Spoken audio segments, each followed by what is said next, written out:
Hello everybody. Today I'd like to make a video about how to be healthy without willpower. So often what most people do, and what I did for many years, was try to create healthy habits by forcing myself to do it and by developing willpower. And so over the years, I decided that the smartest thing to do was to study how people who have really healthy habits, and these aren't just healthy habits, but this video is focused on healthy habits. It's basically using willpower in any area of your life. So for many years, like I said, I tried to develop willpower. And then I realized, after studying a lot of really powerful people who have incredible habits, that what was more important were the routines, the roles, and the structures that they utilized in order to reinforce those habits. So the willpower was actually secondary to the structures, routines, and roles. So what most people did, or what the most effective people did, in my opinion, was they focused on creating these roles, structures, and rituals, which is a good way to say it. So, for example, we have a new baby, and that new baby is 7 months old. And she sleeps well during the night, and she wakes up around 6. I've never been an early riser, but I've always wanted to be an early riser. What I now have is a baby, which is a structure, and a role as a father, which requires me to get up at 6 a.m. when the baby does, because we let the baby sleep in our room. So I don't want to change that, because getting up at 6 a.m. has always been something that I wanted to do and struggled with. And now there's this natural structure. Now, when she's old enough and that's no longer there, then I'll have to replace it with something else. But that's the first. Another very common theme in the modern literature around willpower is that it's a depletable resource. And that's what consciously or unconsciously very effective people understand. They save their willpower for when it's really needed. If you've ever heard the idea that, or not the idea, the practice, that what stores do is they put the most impulse purchases at the end of the checking line, because by that time you've made 30, 40 decisions, or however many decisions. The more decisions that you make, the more it drains on your willpower. So they put those there since your willpower is really drained down, and you're likely to grab a candy bar or an ice cream or something like that, and then they make a little extra profit. Which we can talk about the ethics of that in a different video. But so the point is that if you're trying to increase your willpower, or if you're relying on your willpower to change your habits to become healthier, for example, when the New Year's comes around, if you're going to join a gym or change your diet, and you're relying on willpower to do so, I predict that you're going to fail. You may be one of the outliers, the 5 or 1 or 10%. I'm not sure the exact statistic, but there are some people that have that capacity, and there are times in life when we have enough of an emotional charge around something that we can do it. But if it's just a good idea and something that you want to change, and you haven't had much success in the past, then the way that's going to make you most successful is to change the structures, the roles, or the rituals that you practice that you live by. So what's a way that you can change a role? So becoming a father was a way that I changed my role, and which now requires me to get up early in the morning. Besides doing that, you can get a new job that requires you to get up early in the morning. You can, start teaching a yoga class at the gym early in the morning that requires you to be there. All these things require that not all these things, but most of these things require that you have a minimum degree of, you have to figure out what your triggers are, the things that you're unwilling to flake out on. So one structure that you can use is peer pressure. So I have a men's group, and in our men's group, we've created a peer pressure structure so that if I set a goal, let's say I decide that I'm going to work out in the morning twice per week. We meet every 2 weeks. When I come back in the next 2 weeks, we've all written that down. I have a buddy who we check in the off week. Just a quick call, make sure that we're on.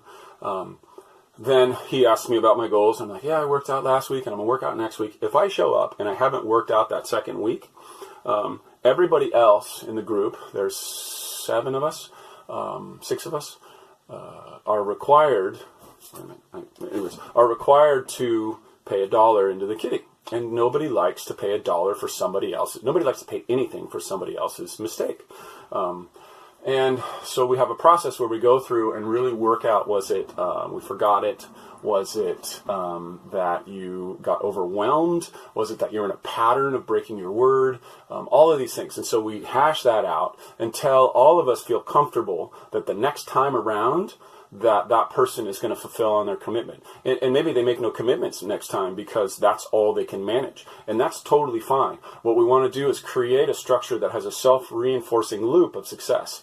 And so each time that there's a chink in the armor or a loose link in the chain, we repair it and then go back.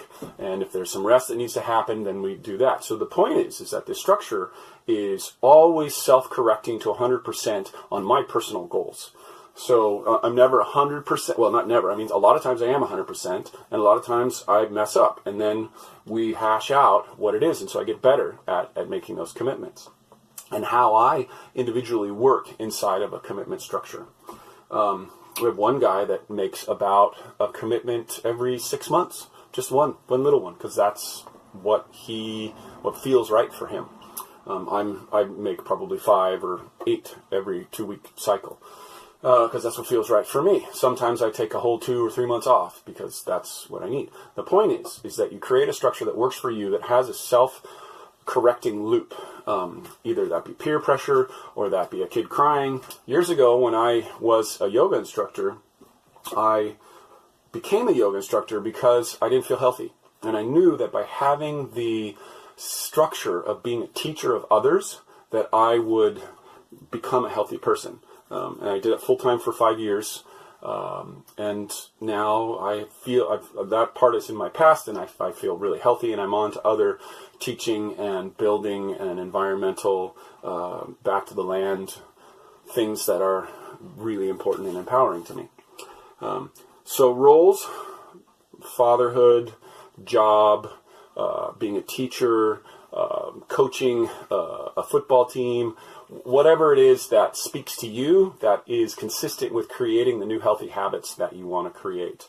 And for me, joining the gym for $65 a month, which is incredibly expensive, it's the only gym around here that I can join, that helped. Because I didn't want to waste, because I've trained myself up to this point that I hate wasting money. Another structure that I have created now is, it's like an inspiration text thread that I have with a couple of buddies. And when I finish a workout, I send the stats out to them. 45-minute cardio, 120 beats per minute average, 400 calories, and I took niacin, MSM, nitric oxide, and a little bit of caffeine with my coffee. And so I report that out, and that gives me 2 things. I have the stats, and then when they do it, they send one to me. And so in the beginning, I was receiving those texts, and I noticed I started to feel guilty. And it's really important that you don't shy away from emotions like guilt. They're trying to tell you something. So if you're erasing them with alcohol or weed or, going onto your phone to get the next social media hit or watching a television show, then you're missing out on the emotional intelligence of your body that's telling you to make a change. So, it took 3-4 weeks for me to feel that guilt every time I was receiving that text of what they were doing, to then finally make a shift and make some new commitments in my group and start doing the workout program that I'm now on. So the basic point of what I'm saying is none of the things that I'm doing have anything to do with willpower. They're all built on my own personality, what I know already motivates me, and what zaps the energy out of me.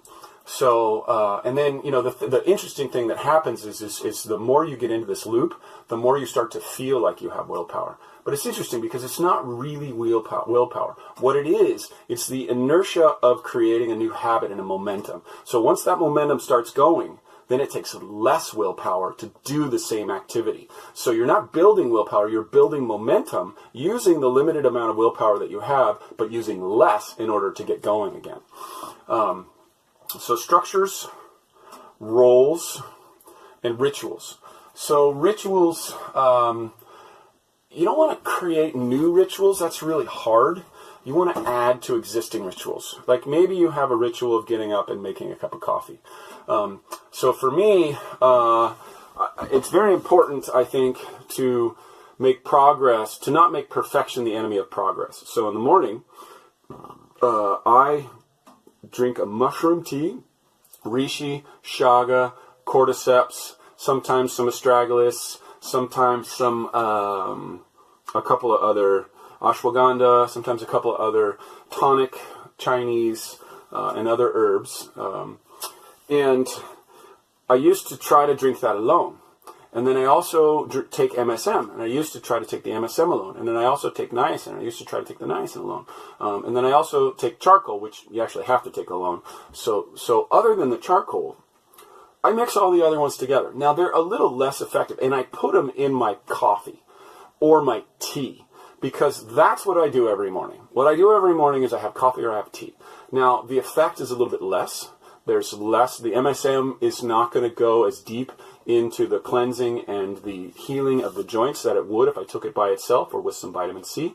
Or the mushrooms. I'm not sure if the mushrooms are less effective or not, but the point is, I didn't try to create a new ritual. I didn't add to my routine, or I didn't add another step to my routine. I took the step that I was doing and tweaked it a little bit.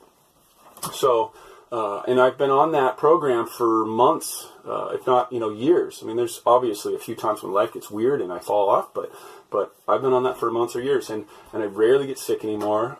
The joint issues that I had, you can watch my MSM video if you're more interested about the MSM effect. So that's it.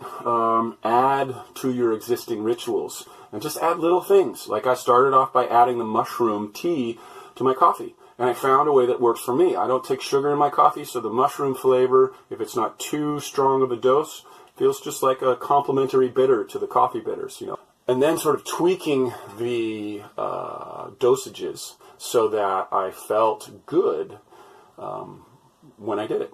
Because they're all powerful substances, and if you overdo them, then you can go into a detox, which can make you feel pretty crappy, especially if you have to go to work and work a hard day. So add to your rituals, create new roles, and look for structures that you can build. So the structure that I have of the men's group, which we've been meeting consistently for 10 years, is one of the most important structures that I have about creating new habits. And then using that structure inside of all the other things that I already do. And remember that willpower is a depletable resource. There's a reason that, we sleep 8 hours. We're supposed to sleep 8 hours every night. It's because that our mind and our willpower, all the conscious things that we're dealing with, it gets worn out. And so it has to rest.